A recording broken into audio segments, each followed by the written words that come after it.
तो हेलो प्यारे साथियों, स्वागत है आपका हमारे यूट्यूब चैनल में। जैसा कि आप जानते हैं, हमारे यूट्यूब चैनल पर 30 डेज की एक ऐसी सीरीज चल रही थी जिसमें हम क्लास 10 की मैथ के हर चैप्टर के मोस्ट इम्पोर्टेंट क्वेश्चन जो बोर्ड एग्जाम में आते हैं हम उन्हें हल कर रहे थे। और आज हम शुरू कर रहे हैं चैप्टर 12 जिसका नाम है पृष्ठीय क्षेत्रफल और आयतन। और आज हमारा क्लास का दिन है क्लास 22, जिसमें आज हम इस पार्ट का एक ऐसा महत्वपूर्ण प्रश्न लेके आए हैं जो एनसीईआरटी सिलेबस का है और बहुत ही इम्पोर्टेंट सवाल है ये। तो आइए इसको देखते हैं। इसमें कहा है कोई तंबू एक बेलन के आकार का है जिस पर एक शंकु अध्यारोपित है। यदि बेलनाकार भाग की ऊंचाई और व्यास क्रमशः 2.1 मीटर और 4 मीटर है तथा शंकु की तिर्यक ऊंचाई 2.8 मीटर है, तो इस तंबू को बनाने में प्रयुक्त कैनवस का क्षेत्रफल ज्ञात कीजिए। साथ ही ₹500 प्रति वर्ग मीटर की दर से इसमें प्रयुक्त कैनवस की लागत भी ज्ञात कीजिए। हमसे इसमें कहा है कि एक तंबू है जिस पर एक शंकु अध्यारोपित है। कहने का मतलब नीचे होगा बेलनाकार और ऊपर होगा शंकु आकार। देखिए जैसे ये चित्र बना हुआ है इसमें, और आपके एग्जाम में ये चित्र ऐसा ही बना हुआ आएगा। तो इसमें देखिए ये यहाँ से लेकर के यहाँ तक का एक बेलन दिया है जिसकी हाइट या ऊंचाई हमें दी है 2.1 मीटर, और इसका जो शंकु का व्यास है वह हमें दिया है 4 मीटर। और हम जानते हैं कि जो व्यास होता है वह त्रिज्या का 2 गुना होता है, या फिर कह दें कि जो त्रिज्या होती है वह व्यास की आधी होती है। जब यहाँ पर शंकु बेलन के ऊपर ही इस पर एक शंकु अध्यारोपित है तो बेलन का और शंकु का जो त्रिज्या होगी या फिर व्यास होगा समान होगा। और इसमें हमें जो तिर्यक ऊंचाई दी है इसमें सवाल में वह दी है 2.8 मीटर। तो आइए इस सवाल को करते हैं अब हल। हमें इसमें दिया है कि एक तंबू जिस पर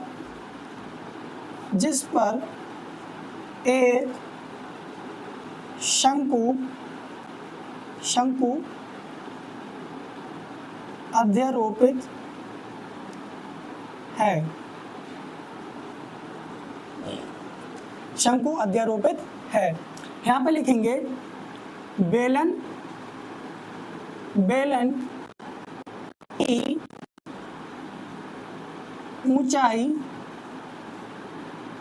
h बराबर, ऊंचाई कितनी दी है 2.1 मीटर, 2.1 मीटर।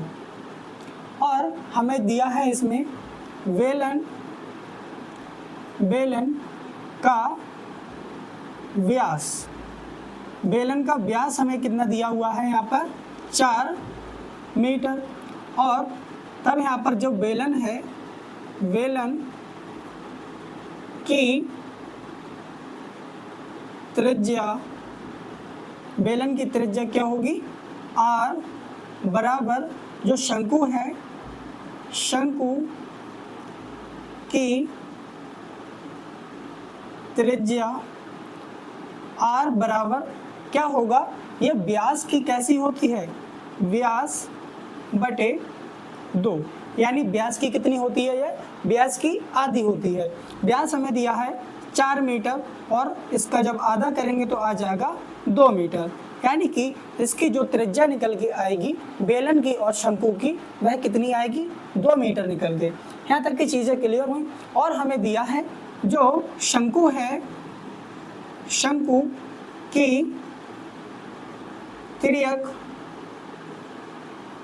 ऊंचाई, शंकु की तिर्यक ऊंचाई L बराबर कितना दिया है 2.8 मीटर। ये जो ऐसी क्रॉस में ऊंचाई होती है इसको बोलते हैं तिर्यक ऊंचाई। तो अब हमसे पूछा है कि इसका जो क्षेत्रफल है वह निकालना है। यानी कि जो वक्र पृष्ठीय क्षेत्रफल होता है हमको ऐसे सवालों में वो निकालना होता है, क्योंकि ये तंबू है और तंबू का जो नीचे का भाग होता है, नीचे का सर्कल होता है या फिर कह दें जमीन होती है, उसका हम नहीं लेंगे। ठीक है, तो यहाँ पर हम लिखेंगे चूंकि तंबू का वक्र पृष्ठीय क्षेत्रफल बराबर शंकु का वक्र पृष्ठीय क्षेत्रफल प्लस बेलन का वक्र पृष्ठीय क्षेत्रफल। इनके जो फॉर्मूला बनेगा, हमारा जो शंकु है उसका जो वक्र पृष्ठीय क्षेत्रफल होता है वह होता है पाई आर और एल, और जो बेलन है इसका वक्र पृष्ठीय क्षेत्रफल का फॉर्मूला होता है 2 पाई आर एल। अब यहाँ पर हम देखेंगे, यहाँ पर मान रखने के बजाय इसको ही पहले थोड़ा सा सॉल्व करेंगे जिससे कि आगे दिक्कत ना हो। हमने यहाँ पर देखा पाई आर यहाँ पर है और पाई आर यहाँ पर है, अगर हम इसको कॉमन ले लें तो यहाँ पर कोई फर्क नहीं पड़ेगा, यहाँ बचा एल और यहाँ पर बचा 2h। अब ये थोड़ा इजी हो जाएगा हमें कैलकुलेशन करने में। अब यहाँ पर जैसे जैसे हमें मान दिए हैं वैसे वैसे रख देंगे। पाई का मान हमें रखते हैं 22/7 गुणा आर का मान हमें कितना दिया है 2 मीटर, यानी कि क्या हो जाएगा 2 मीटर। एल का मान यानी कि तिर्यक ऊंचाई हमें दी है 2.8 मीटर, तिर्यक ऊंचाई हो जाएगी 2.8 मीटर प्लस 2 गुणा एच का मान यानी कि बेलन की जो ऊंचाई है, हाइट है, वह कितनी है 2.1 मीटर। अब इसको हम कर लेंगे सॉल्व। यहाँ पर 2 की गुणा 22 में होगी, 22 दूनी हो जाएगा 44/7 और यहाँ पर 2.8 प्लस 2 की गुणा जब इधर कराएंगे तो यहाँ आ जाएगा 4.2। आगे इसको सॉल्व करेंगे, यहाँ पे आ जाएगा 44/7 और जब हम इसको इसमें ऐड करेंगे यहाँ पर आ जाएगा 8 और 2 10, 0 हासिल का 1, 6 और 1 7, यानी कि यहाँ पर जो इनका योग निकल के आया वह निकल के आया 7 मीटर। और ये यहाँ पर देखिए ये है गुणा में, यहाँ पर अगर 0 हटा दें, दशमलव हटा लें, कोई फर्क नहीं पड़ेगा। ये गुणा में है, गुणा में क्रॉस में कट जाता है, यानी कि जो क्षेत्रफल निकल के आया वक्र पृष्ठ वह निकल के आया 44 वर्ग मीटर। यहाँ पर हमें जो कपड़ा है या जो हमसे सवाल में कहा है कैनवस, इसका जो क्षेत्रफल है वह निकल के आ गया। कितना निकल के आया है 44 वर्ग मीटर।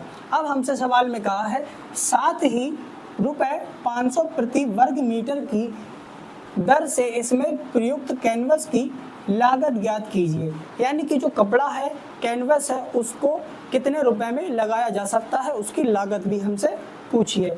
तो यहाँ पर उसको भी करते हैं। हमसे कहा है कैनवस की लागत, कैनवस की लागत बराबर यहाँ पे आ जाएगा वक्र पृष्ठीय क्षेत्रफल गुणा दर। वक्र पृष्ठीय क्षेत्रफल हमने कितना निकाला है, निकल के आया है 44 वर्ग मीटर, 44 आ जाएगा। और जो दर है वह हमें कितनी दी है 500 प्रति 500, तो यहाँ पर हम लगा देंगे 500। जब इसकी गुणा कराएंगे तो आएगा 44 पंजे आएगा 220 और 2 जीरो, यानी कि जो कुल लागत निकल के आएगी वह निकल के आएगी 22,000 रुपये। इसमें जो हमारा सवाल में हमसे पूछा था वह हमने हल कर दिया है। और आशा करते हैं आपको लेक्चर अच्छा लगा होगा, और अगर लेक्चर अच्छा लगा है तो इसे लाइक, कमेंट और अपने साथियों के साथ शेयर करना ना भूलें। धन्यवाद।